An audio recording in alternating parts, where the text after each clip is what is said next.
video, I'll talk to you about how to set financial goals that you can actually achieve this year. So hi everyone, if you don't know me, my name is Jody and I'm a personal finance blogger and coach over at abundanceofjoe.com, and on my blog I teach people how to save money, make money, and build wealth. Now, as I mentioned, in today's video I'll be walking you through some tips that will help you to build goals that are achievable, financial goals in particular, that are achievable and you can actually make them a reality this year. So let's get into it. So what's the first thing that you need to do when you're thinking about achieving your financial goals? Well, the first thing I want you to do is to spend some time thinking about where you want to go. Where do you want to go this year financially? And for the purpose of this video, we'll only be covering financial goals. There are other goals that you can set, but we'll be talking about the financial or monetary goals that you want to accomplish. Now, you need to spend some time thinking about what you actually want to do. Do you want to buy a new house this year? Do you want to buy a car? Do you want to save for retirement? Do you want to start investing? These are goals that you might want to accomplish. Spend some time and, possibly take out a pen and paper and write down the things that you want to accomplish. And thinking about them gets you in the frame of mind to figure out exactly what you want. Many times we have a lot of things that are probably, floating in our minds, and we have a lot of different things that we want to do and we want to accomplish, but we don't know where to begin. We don't know how to identify what those things are. When you spend the time thinking about it, it actually helps you to put things in perspective and to figure out what's the best way to go forward. So first thing you have to do is spend some time thinking about where you want to go financially.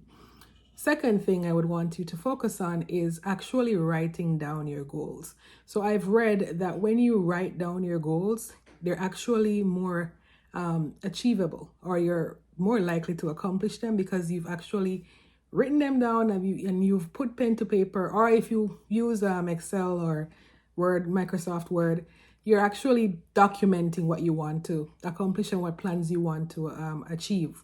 When you write down the goals, there are two things that happen. The first thing is you are actually, as I mentioned, documenting what you want to do. You're making the dreams and the plans that you have almost come into existence by actually writing them down. You're saying to yourself, okay, this year one of my big financial goals is to save enough money to go on a fantastic vacation in the fall. When you do that, you're actually telling your mind and telling yourself that this is something that I want to do, and it makes it even more achievable because you're putting your mindset towards achieving that thing. So when you write down your goals, you also get to see it in living color. The thing that you're thinking about, and you've probably been thinking about it for years, it now actually becomes something that you see on paper. So I want to buy a house. You've probably been thinking about buying a house, thinking it might be impossible, especially in these economic times. But when you write it down, it becomes real. And writing down your financial goals helps you to make sense of what it is that you want and gives you some perspective around it. So that's the second thing. So write down your goals. So the first one was spend some time thinking about what your goals are. Now the second piece is writing down your goals. The next thing that I want you to do is to set a time frame around the goals. It's good to set goals and to have a vision and have a plan.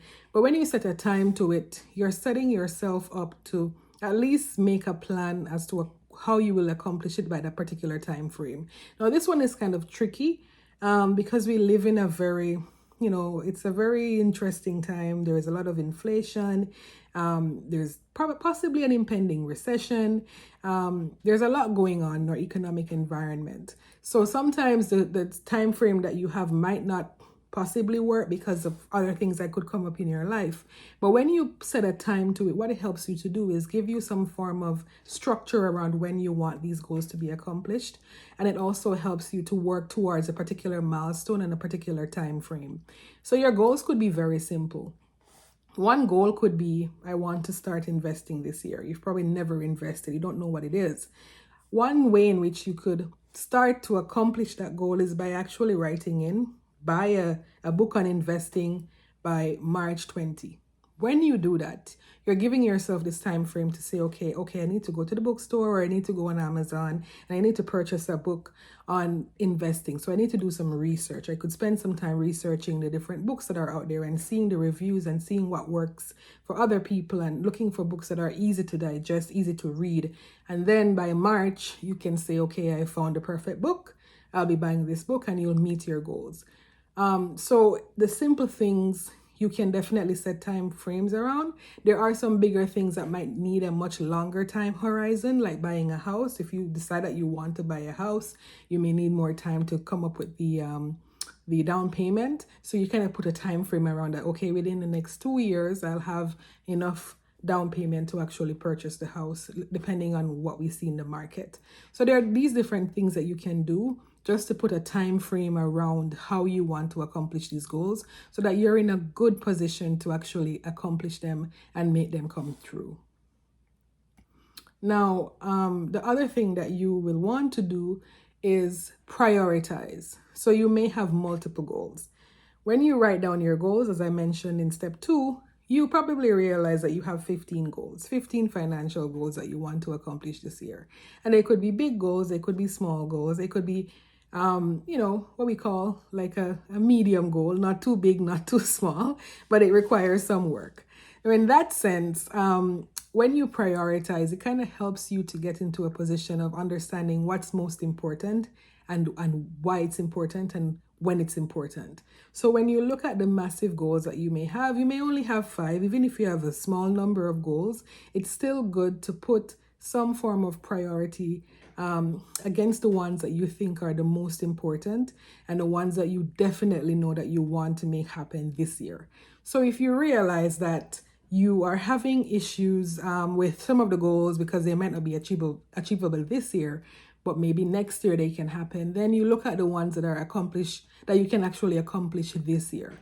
So if you have 5 goals and 3 of them you can actually get done this year, prioritize those 3 goals and then spend some time on the longer term goals of planning and organizing so that you can get to that destination when the time comes. So prioritizing your goals helps you to feel less overwhelmed as well. You may see a long list and start to get stressed and worried. Oh, am I going to do all of this? This is so much work.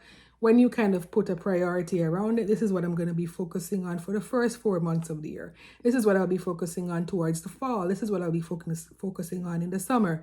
When you do that kind of priority or prioritizing, it helps you to kind of smooth out the different goals and how you want to accomplish them and when. So prioritize your goals, and that will definitely be one of the biggest things that can help you to make them actually happen.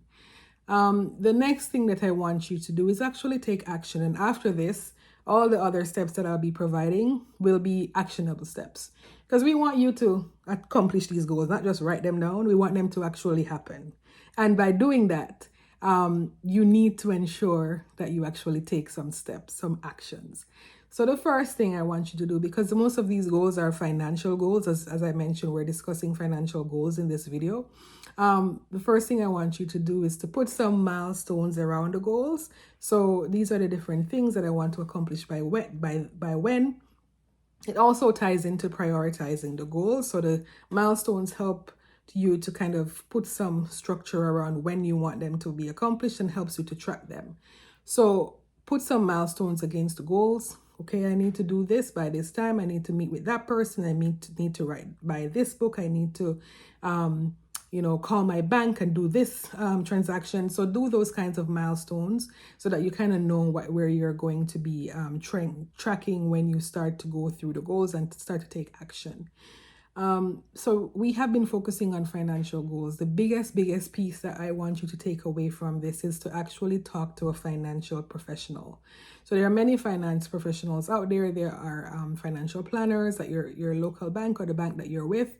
There's also various people who are, investment analysts and people that you can talk to, and you can walk them through your financial goals. Please ensure that anyone that you're talking to is a fiduciary, so they have the responsibility to help you achieve your goals. So ensure that you look for that.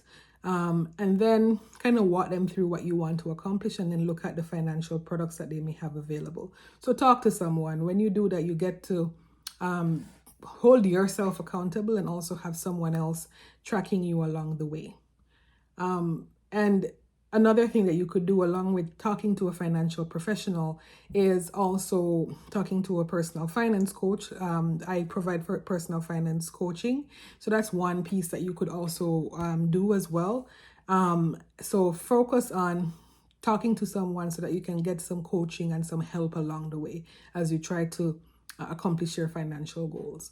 Now, I mentioned earlier that you should be putting some milestones against the goals that you are trying to accomplish.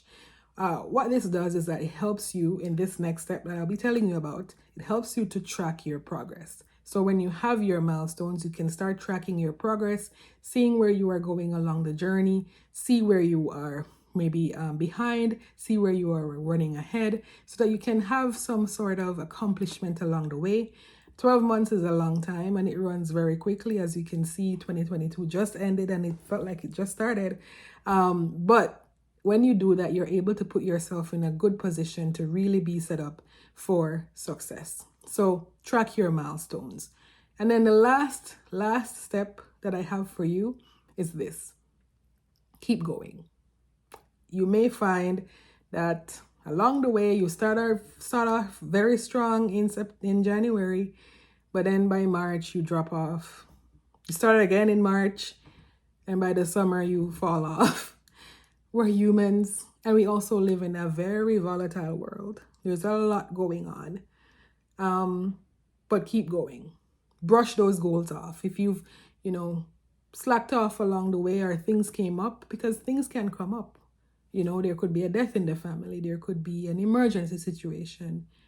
In these times, we have the pandemic. There could be COVID. Still, once you get through those hard times, keep going. Brush off the goals and start on track. The thing about the new year is it's a fresh start, but the new year can happen for you at any point in time in the year. You just need to keep going and know that you will accomplish your goals. Just keep resilience. Keep resilience as one of the things that you want to be this year, and say, okay, I want to be resilient and I want to keep going and keep doing it, and you will definitely be on track to accomplish your financial goals this year. If you love this content, you can definitely like and subscribe.